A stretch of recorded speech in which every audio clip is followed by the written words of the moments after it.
আসসালামু আলাইকুম। প্রতিবাদ কণ্ঠ টেলিভিশনের পক্ষ থেকে সবাইকে স্বাগতম। আপনাদের সাথে আছি আমি মোসাম্মদ জান্নাতি আক্তার। দিনাজপুরের বীরগঞ্জে জাল ডলার ও জাল টাকাসহ ৩ প্রতারক আটক।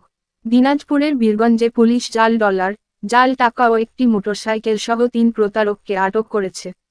আটককৃতদের আদালতের মাধ্যমে প্রেরণ করা হয়েছে জেল হাজতে।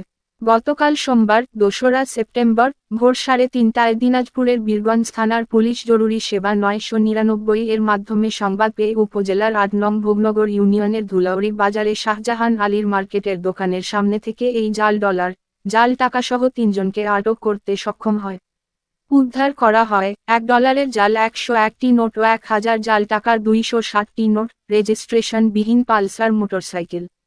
এসআই মোহাম্মদ সিরাজুল ইসলাম জানায়, আটককৃতরা হলেন দিনাজপুর জেলার পার্বতীপুর থানার কুঠিপাড়া, গুড়াতিপাড়া এলাকার মোহাম্মদ আজিজার রহমানের ছেলে লিটন ২৫, রমজান আলীর ছেলে শাকিল শেখ ২৮ ও রংপুর জেলার বদরগঞ্জ উপজেলার শালবাড়ি ঘাট খেয়ারপাড়ার মোহাম্মদ আব্দুল গফুরের ছেলে মোহাম্মদ শামীম ইসলাম ২৭।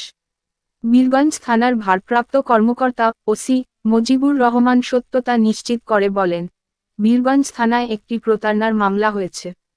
মামলা নং -1 তারিখ ২রা সেপ্টেম্বর ২০২৪ ফ্রি ধারা ১৯৭৪ সালের বিশেষ ক্ষমতা আইনের ২৫ ক খ ২৫ ঘ রুজু হয়।